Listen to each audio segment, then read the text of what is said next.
Hello, everybody. Ryan Carpenter here with No BS Golf, presented to you by P45 Knuckle Down Golf. That's right, your number one golf destination in Central Georgia. We got everything you need. You want to get club fit, you want to learn how to hit the ball better, you want to putt better, chip better, pitch better, whatever it is, we got you covered. We got everything we need, all the tools we need at the pub, all the tools that I've got for my students to develop and learn how to play.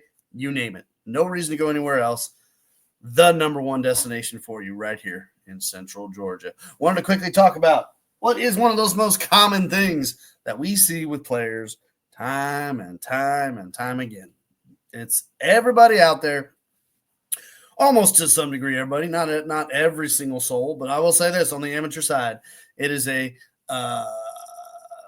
by far the biggest one, and the problem with it is that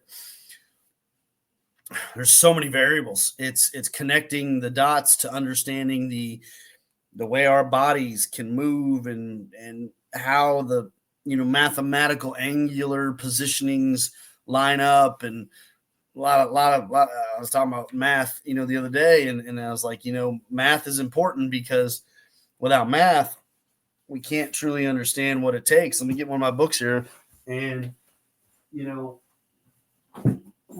with math, I don't want my students thinking through math so much, but it takes tons of data and modeling to actually begin to understand and break down. Like, look how difficult that might look to understand, right?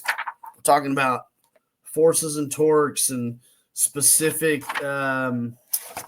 inputs, the way the body creates inputs, the way the body interacts and moves things within the look at all this stuff, right? So I don't want ever a student look at this thick this dang book is, right? I have spent 5 years studying this stuff so that you don't have to. Okay, this is for me. Dr. Nesbitt, he's the guy that they put into action to build these models and start understanding the reality of motion. That's what I call it. How do we understand the reality? What we think we see on a camera is not always true. That's what it boils down to. So anyhow, one of the most common though is when striking a golf ball, everybody wants to do this kind of basic movement right here. I know it's hard to see on a camera, and that's fine. The point is you ain't gonna learn it today anyway, so it don't really matter. But the key is it's called early extension, or if you ever heard the words like flippy doos and scoopy doos and all that kind of stuff, that's what they are. Scoops, flips.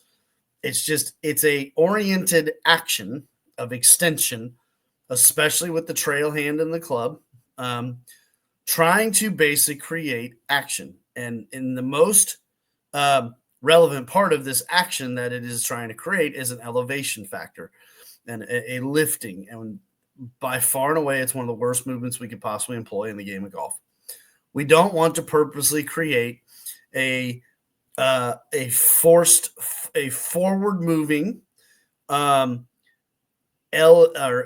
early extension is what it can be called many oftentimes. Again, flippy do, scoopy do, whatever. Lots of terms possible. I don't care about terms. I want players to see, feel, and understand. That's more important. But untraining, when you've done so much of that for so many years, boy, is it hard to get rid of. And you come down, find out, talk to my players, and you're going to have an opportunity to come in and actually do this at some point. Be on the lookout, because first you have to see, feel, and understand what the hell we're talking about, which is why it's so important that I've got my partners, thegolfpub.com. Go look them up. They got the facility for me to work out of to help players work through this so we can understand it. And it's such a critical skill to learn in the game of golf. So, and every amateur, especially, has some degree of this flippy do, scoopy do stuff. And it's so hard to get rid of. And by far and away, most of y'all don't even realize you're doing it, especially the causes of it. That's the bigger part of it, because there are, I don't know if I'll put a number on it, at least 40 different possible reasons why it might happen. So there you go. We got to figure that out. That's why the evaluation is so important. If you're not ready for the evaluation lesson, you're getting out there and getting playing, good for you. Go play. Come tell me in a month how it's going, though. I want to know. And if at that point you're still a little hesitant on the evaluation lesson, be ready. I'm going to start doing at some point probably Saturdays, I'm thinking, is my guess. Anyways, free demo days. The whole point is you got to come down and get a feel for how this works before you dive in, right? Come on down. We'll have you in. But for now, just understand all y'all doing this. I see it every day on the ranges. I see what y'all doing. And I don't think most of you have the slightest clue that it's happening. So that's all I'm doing. We're doing everything you need. P45 Knuckle Down Golf right there. And at thegolfpub.com, or I'm at International as well. You see me bouncing around from time to time. Had a few of y'all walk up. Come on up, say hi. If you recognize me, say, hey, you the P45 guy. Yeah, that's me. So, but just wanted to kind of quickly go over that. Most common error by far. And almost every amateur does it. We got to get rid of the flippy doos.